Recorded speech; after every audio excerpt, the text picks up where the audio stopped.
última oportunidad en que me pueda dirigir a ustedes. La Fuerza Aérea ha bombardeado las torres de Radio Portales y Radio Corporación. Mis palabras no tienen amargura sino decepción, y serán ellas el castigo moral para los que han traicionado. Empezar por decir algunas palabras sobre nuestra organización y el acto antes de dar la palabra al embajador de Chile en Argelia durante la Unidad Popular, Eduardo Salunga Silva. El nombre de nuestra asociación es Alba Malta Norte de África, como pueden ver en la bandera. ALBA está por la Alianza Bolivariana de los Pueblos de Nuestra América. Es una organización política y fue creada por los comandantes Hugo Chávez y Fidel Castro en el 2004 para contrarrestar el Tratado de Libre Comercio de las Américas y luchar contra la pobreza.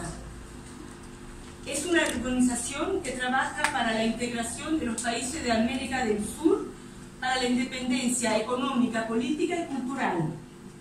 Hoy ALBA está fuertemente atacada con una agresión económica y militar por parte de las grandes corporaciones y el capital financiero liderado por Estados Unidos y Unión Europea. Países como Venezuela, Cuba o Nicaragua sufren feroces destabilizaciones económicas y militares. Nosotros, como asociación, apoyamos este proyecto de integración e independencia, así como las luchas de liberación nacional de los países árabes, así como Siria, Palestina, Yemen, Libia o Líbano. Frente al ataque que tienen de la OTAN, de sus mercenarios y sus crímenes neocoloniales. ¿Cómo lo hacemos? A través de campañas de información, vamos a organizaciones de trabajadores y campesinos, en las universidades, en centros culturales, en sindicatos, lo hacemos también en la calle y lo hemos estado haciendo en Túnez principalmente y también en Malta. Nuestra plataforma quería conmemorar la fecha del 11 de septiembre de 1973 porque fue, es y será una fecha trágica para Chile y para el mundo. A partir de esa fecha comenzarán 17 años de dictadura militar burguesa con el general Pinochet y 46 años de dictadura del capital, causando la muerte de miles de militantes socialistas y comunistas, incluso cristianos y no militantes, con más de 3.300 chilenos asesinados, incluidos 1.200 que aún se encuentran desaparecidos, y miles de exiliados. Un drama actual para esas familias en Chile. Cerca de 38.000 personas fueron torturadas, y entre ellas hay 2.000 niños, por la dictadura de Augusto Pinochet.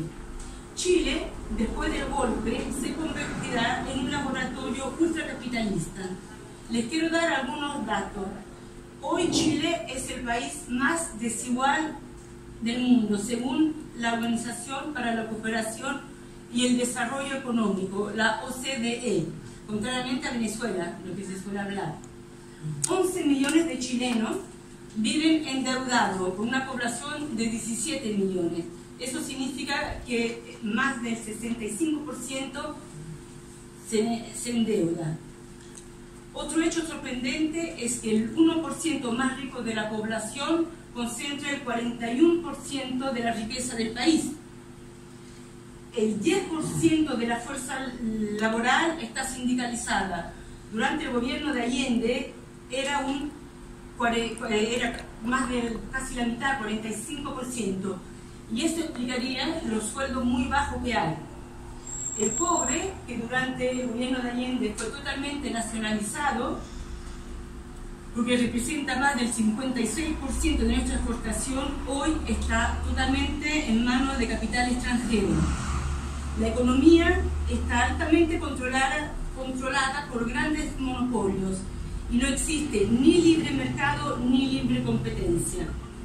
4 familias controlan el mercado chileno. Esas familias son las Angelinis, la Polman, Piñera y Lutzich, que están directamente conectadas con el capital extranjero.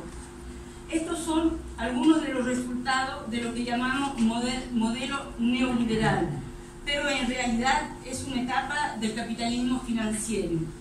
Durante la Unidad Popular, el capital extranjero controlaba 20% de nuestra economía y se hablaba de imperialismo. Hoy controla el 80% y nadie dice nada. Esto nos demuestra cómo también la izquierda se ha emburguecido. Pues no voy a seguir más, vamos a dejar la palabra al embajador de Chile en Argelia, durante la Unidad Popular. No. Porque va a comentar estos acontecimientos sobre Chile y también lo que está pasando en Venezuela, porque nos recuerda mucho el Chile de esa época. Ahora les voy a decir solo algunas palabras sobre el documental Chicago Boys. Es una producción audiovisual chilena de los cineastas y periodistas Carola Fuentes y Rafael Valdarellano, estrenada en 2015, que cuenta cómo esa ideología se introdujo en América Latina a principios de los años 50 y se va a implementar en todo el continente, así como en Estados Unidos, Gran Bretaña, Europa Oriental, Rusia y la Unión Europea hoy. El documental es muy bueno porque ganó diversos premios, sea en Estados Unidos, en el 2017, en Cuba, en México, bueno, en varias partes. Le quiero avisar que algunas partes del documental está en inglés porque es para un público anglosajón, pero es cortito, no van a tener dificultad. Y este documental entonces lo hemos elegido para que esperemos los invite a reflexionar cómo una dictadura burguesa al servicio de las privatizaciones, las transnacionales y el capital financiero ha expoliado al pueblo chileno de sus derechos sociales, de su independencia económica y por lo tanto de su soberanía. El asesinato de Orlando Letelier, que llevaba una campaña muy fuerte contra Pinochet delante de las autoridades de Washington, constituía un peligro para la posición de Kissinger y de Nixon en la época. La teoría de Max Weber, que sostiene que el Estado controla la violencia, es el único que ejerce la violencia, es completamente, en este caso, totalmente falsa. Los huecos que deja esta estructura teórica son aquellas que justamente son utilizadas por la delincuencia organizada o la criminalidad organizada que se pone al servicio de los poderes ocultos para ejercer violencia contra aquellos elementos sociales y políticos que pueden poner en peligro las grandes multinacionales. Ese fue el caso de Orlando Letelier, que es asesinado con una combinación de la organización CIA, el FBI y, naturalmente, la mafia cubana de Miami. ¿Por qué digo estas cosas? Porque la motivación del narcotráfico normalmente es obligadamente olvidada, dejada de lado. Y resulta que los antecedentes de la guerra de Laos, Vietnam, Corea del Norte, Iran Gate, que se llamó en una época, son todas financiadas secretamente por una grande red de narcotráfico. Y ello complica la situación porque no es un hecho político de instaurar, digamos, un sistema de libertad económica, el peligro del comunismo en Chile, etcétera, etcétera.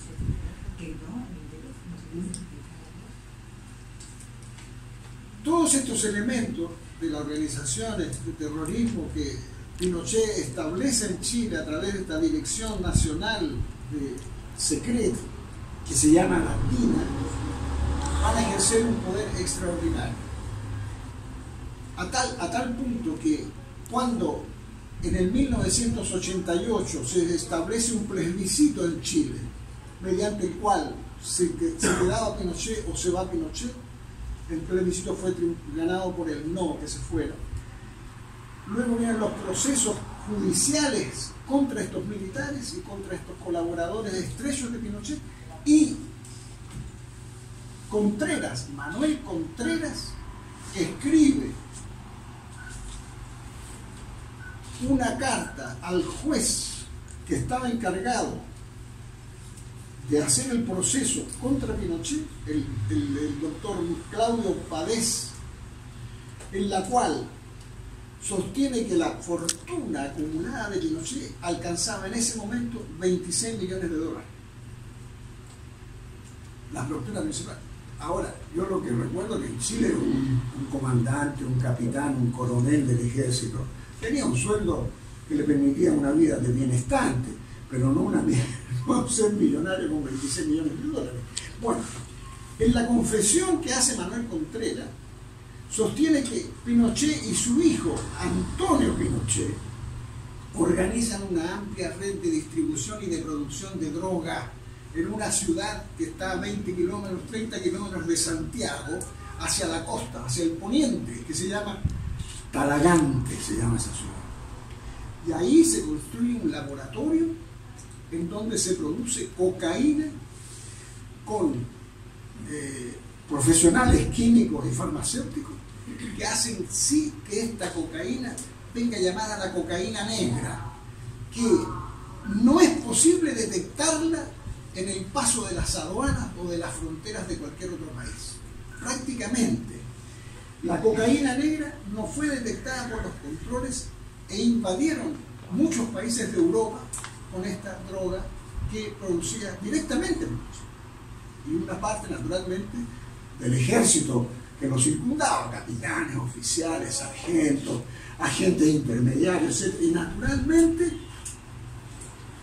toda la mafia y toda la red mafiosa que controla y distribuye la droga en los países europeos, en los países asiáticos, en América Latina, en Estados Unidos mismo.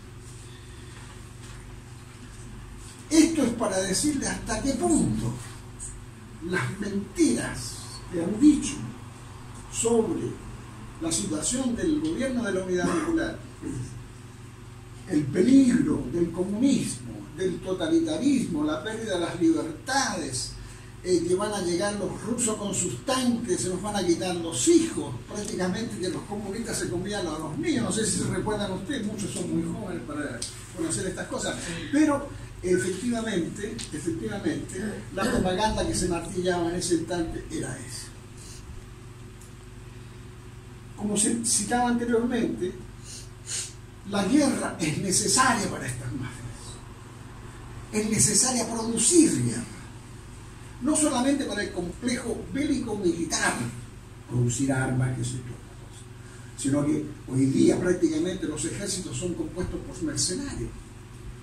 Las grandes compañías que contratan personal, lo que yo denomino el lumpen social, prácticamente, que viene reclutado en estos ejércitos mercenarios y que van exportados entonces, para citar un caso, el caso de Libia es un caso emblemático. Más claro que eso es imposible. El caso de Siria, 140.000 mercenarios contrataron las empresas norteamericanas, el señor Green, me parece que es el nombre del apellido, me parece que es Green. Bueno, son negocios monumentales, gigantescos. Y no nos olvidemos nunca del drama del sudeste asiático, que fue prácticamente una guerra de mercenarios y de droga. Las grandes mafias de droga son ejercitadas y controladas por el poder militar norteamericano, que financian esas guerras y masacran pueblos en forma indiscriminada. No quiero citar el caso de Corea del Norte, porque ustedes saben que Corea del Norte, prácticamente en Corea del Norte no quedó un edificio en pie. Uno. El Poder Popular en Chile, la Unidad Popular en Chile, era la coalición de partidos políticos de izquierda y hasta socialdemócrata, entre los cuales se contaba el Partido Socialista Chileno, del cual era miembro Salvador Allende, el Partido Comunista Chileno y otros partidos más pequeños, como una franja del Partido Radical, que es un partido laico, muy vinculado a la masonería chilena, y otros grupos cristianos que emigran de la democracia cristiana y crean el Movimiento Acción Popular Unitaria, el MAPU. Y luego de ese MAPU surge otra ala que se llama la Izquierda Cristiana. Partidos minúsculos, pequeñísimos, pero con un sentido de extrema urgencia de hacer la revolución. Y luego está el partido que proclama la lucha armada y la necesidad de la lucha armada, que se llama el MER. El programa de la Unidad Popular. Se instala Salvador Allende y inmediatamente comienzan los problemas. Asesinan al comandante en jefe de las Fuerzas Armadas, el coronel Schneider, que era el máximo dirigente. Lo asesina un grupo de derecha que se llama Patria y Libertad, en plena calle, un caos espantoso. Todo esto para crear naturalmente la sensación de inestabilidad, de decir, señores, no permitiremos que ustedes sigan adelante. Lo cual yo creo que en ese instante no fue valorizado suficientemente para poner atención a aquello. Sí, que asesinen al general Schneider, jefe máximo de las Fuerzas Armadas, ¿no? Era un hecho gravísimo. Es como, no sé, es como si mañana mataran, no sé, al más alto dirigente de España en materia militar, etc. En todo caso, el gobierno sigue adelante con su programa. El programa tenía algunos puntos muy simples, muy fáciles. Primero, la recuperación de las riquezas nacionales. ¿Cuáles son las riquezas nacionales de Chile? El cobre, fundamentalmente. Prácticamente las entradas de capital a Chile se hacen a través de las minas de cobre. Ustedes saben, Chile es el principal productor de cobre del mundo. Son minas que se llaman a tajo abierto. No hay túneles, como en el carbón, están ahí las el problema del desarrollo para el gobierno de la Unidad Popular era el problema de la alimentación. Por lo tanto, romper con la estructura latifundiaria de la tierra. Que ello significa reforma agraria, que había sido comenzada por Eduardo Frei, demócrata cristiano, en forma bastante leve pero bastante precisa, hay que decirlo. Pero la reforma agraria que empieza a aplicar el gobierno de la Unidad Popular es una reforma agraria bastante científica, racional y bien hecha por el ministro de aquel entonces en agricultura, que era Jackson Shore, un agrónomo bastante capacitado, no sé si está vivo todavía, pero bastante capacitado, etc. Eso se comienza a hacer la reforma agraria y naturalmente, paralela a la reforma agraria, se comienza a hacer un plan de redistribución de las tierras al pueblo mapuche que habita en la región que se llama del Biobío, que es un río enorme que separa prácticamente la zona central de la parte central del país. Reentregar las tierras a ese pueblo que fue saqueado por los chilenos. Fue literalmente saqueado. Cuando estaba la corona española, los mapuches es el único pueblo indígena en América Latina que derrotó a los españoles. Yo no tengo que decir esto claramente, aunque esté lo hizo y se firmó un convenio con la corona española que se llama La Frontera. Y la frontera estaba en este gran río que baja, como dice Neruda, de la cordillera al mar, que se llama Biobío. Al sur del Biobío eran las tierras mapuche, era la nación mapuche. La característica de este pueblo, hago un paréntesis aunque no corresponde, es que era un pueblo nómade. Por tanto, los españoles no lograban derrotarlos porque se movían constantemente. Y un gran líder de los mapuches, que se llamaba Lautaro, aprende esta táctica de los grupos de movilización y de renovación de las escuadras de ataque y derrota a Pedro de Valdivia, que viene a ser considerado el fundador de Santiago y el conquistador de Chile, etc. Y naturalmente lo elimina físicamente.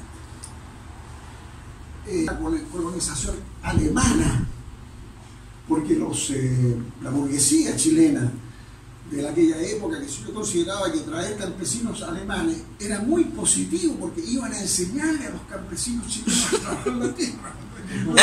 Lo único que hacían eran cúgenes de manzana, ninguna otra cosa. Entonces, estos hombres, estos colonos alemanes que llegaban financiados, además, que se dio con dinero, con herramientas, con estructuras para trabajar, corrían las fronteras de sus tierras, poco a poco usurpaban la tierra de los campesinos y de los mapuches. Y eso fue echado hacia atrás por el gobierno de la Unidad Popular, y se hicieron las escrituras y se delegó a las comisiones en modo tal de que las tierras fueran reentregadas a los mapuches. Aparte, la reforma agraria, que consistía en entregarle a los campesinos 40 hectáreas de tierras arables, con agua y con un apoyo profesional, agrónomo, veterinario, de modo tal de que pudieran explotarla en forma racional. Hubo muchos errores, hay que decirlo. Yo no voy a contar la anécdota porque realmente ustedes van a decir a lo mejor no sé la reforma agraria, pero en fin. Eso por una parte. Después las riquezas marinas de Chile. Chile tiene 4.200 kilómetros de costa, desde Arica hasta Punta Arenas y más allá todavía, hasta la Antártida. Tiene aguas frías, tibias y calientes. Por lo tanto, la producción del mar es de una variedad única en el mundo, única. Ahora han destruido casi todo, porque han hecho empresas extranjeras que han infectado con antibióticos, en fin, así muchas cosas, zonas que eran maravillosamente ricas en producción hídrica. Por una parte eso. Ahora, el control de las aguas de los puertos marinos de la pesca son 4 familias. 4 familias controlan todo. Los pescadores artesanales se mueren de hambre prácticamente. No tienen lugares donde pescar porque el control de las empresas les impiden el acceso a las aguas marinas. Eso por la riqueza bosquiva de Chile, los bosques de Chile.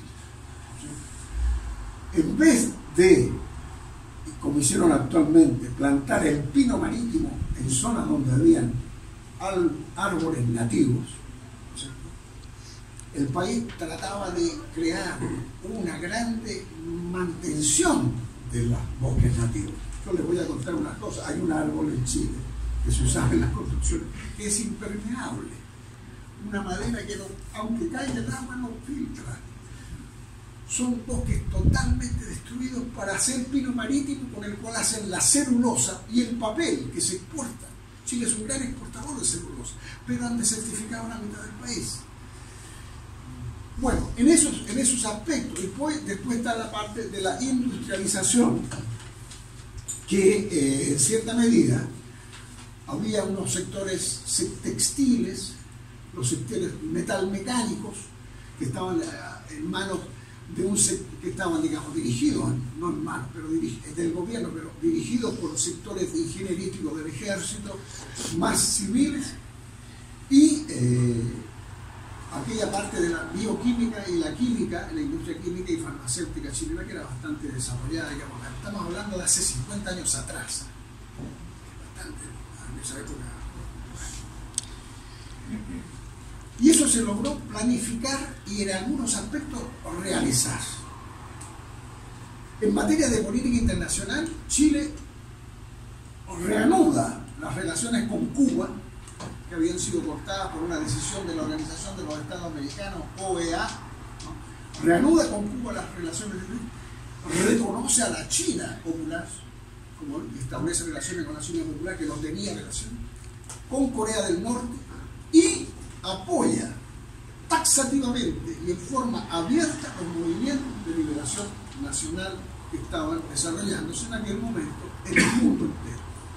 Hablo de la Palestina y de otros países, no me recuerdo en este momento, en ese instante, pero habían luchas importantes en Bolivia con Ernesto Che Guevara, me recuerdo,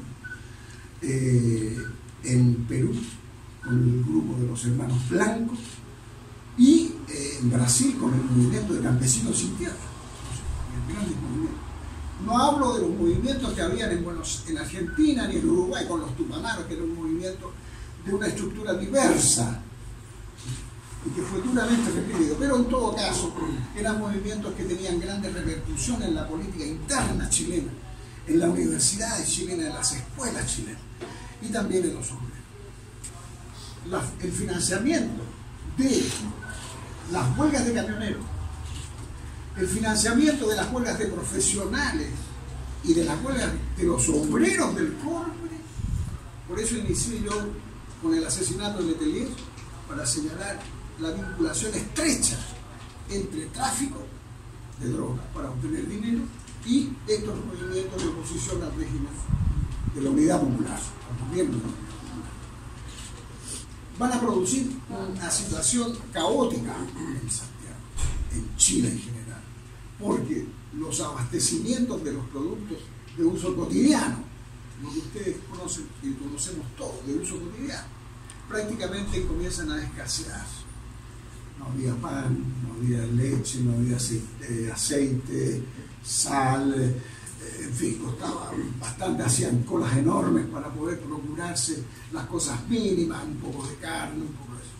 Pero estaba todo eso acaparado por el grande poder económico de los comerciantes y las grandes distribuidoras. Lo que sucede en Venezuela hoy día. En Venezuela todo el sector de la distribución está en manos privadas, salvo aquellos sectores donde el gobierno venezolano creó justamente las juntas de abastecimiento que se hicieron en Chile, que se llamaban JAP, Junta de Abastecimiento Popular, pero era fundamentalmente desarrollada a nivel de la población, lo llamamos poblaciones nosotros, a los sectores que no son del centro ciudad, poblaciones en donde había un grande componente obrero. Y esta situación fue agravándose paulatinamente y en forma constante, porque no habían estructuras en la Unidad Popular, en el gobierno, capaces de contrarrestar esta embestida. Hay que decirlo, la verdad. Se hicieron las juntas de abastecimiento popular, pero no fueron suficientes. Los obreros del cobre, que deberían haber sido la vanguardia de la lucha contra el imperialismo norteamericano que controlaba las empresas, hicieron huelga. Los médicos, enfermeras o enfermeros, dentistas y todo el personal sanitario, porque Chile tenía el Servicio Nacional de Salud, que era integral, huelga. Por lo tanto, la gente ya acudía a los hospitales, a los policlínicos, a los consultorios, las madres con el bebé o en fin, qué sé yo, tenían una atención mala, dificultosa, y no se podía superar. Eso fue creando entonces una situación de caos. Después vieron las manifestaciones violentas del grupo de Paz y Libertad, atentados por aquí y por allá, qué sé yo. Hasta que al final Allende incorpora al gobierno los militares, incorpora a un hombre de una extraordinaria nobleza, de espíritu y de corrección y constitucionalista 100%, que era el general Prats, que será asesinado en Argentina junto a su esposa por Manuel Contreras, este criminal que era el jefe de la DINA en Santiago y en Chile, que tenía contacto con... Eso hizo parte de la que se llamó la Operación Cóndor, terrorismo internacional dirigido por las mafias narcotraficantes y por las policías secretas de Argentina, de Chile, de Brasil especialmente, y naturalmente de la CIA de los Estados Unidos, que está detrás de todas estas cosas. Asesinan a Prat en Buenos Aires. Hay un atentado contra Bernardo Leighton y su esposa en Roma, porque esta mafia estaba vinculada con los fascistas italianos, especialmente Stefano Della Chiaie, que acaba de fallecer, 2 semanas atrás acaba de morir, asesino criminal, etc. Bueno, todos estos elementos internacionales no fueron suficientemente considerados, según mi opinión, ahora que estamos ya tantos años atrás, por los grupos que tenían que haber asesorado adecuadamente un gobierno que pretendió, hizo algunas cosas positivas, pero que pretendía hacer una revolución socialista en el marco de una constitucionalidad supuestamente democrática, ¿no? Dice Enrique Pérez Hernández, embajador español en Chile, recomendó al dictador chileno moderación y clemencia. Le señaló que la represión contra la izquierda estaba siendo muy dura. Pinochet, según esta documentación, aseguró al diplomático español que tendría cuidado especialmente en casos concretos como en el caso de Pablo Neruda, que después lo matan en la clínica Santa María con una inyección que todavía no se logra saber en qué consistía y cómo estaba, según la testimonianza o el testimonio de su sujeto.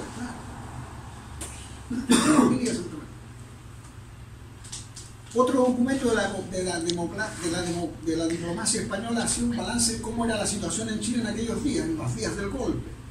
La situación está absolutamente controlada por la Junta de Gobierno, pero a punta de bayonetas y de metralletas. Alguien ha visto no menos de 200 cuerpos muertos que son llevados al depósito de cadáveres cada noche, e incluso nuestro embajador, o sea, Pérez Hernández, los ha visto llegar de día. El número de muertos en los primeros días se calcula eran 4.000 más o menos. Suman ustedes la cantidad de personas que después van a ser fallecidos y los desaparecidos.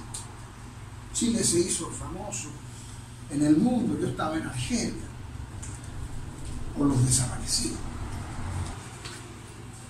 La principal razón por la cual Chile va a ser golpeado por el imperialismo norteamericano se debe al hecho de que Chile, a través de esta vía democrática, pacífica, pluralista, porque los diarios, la televisión, la prensa, las opiniones eran absolutamente libres, era como en Venezuela, todos podían decir, bueno, lo que se te venía a la cabeza.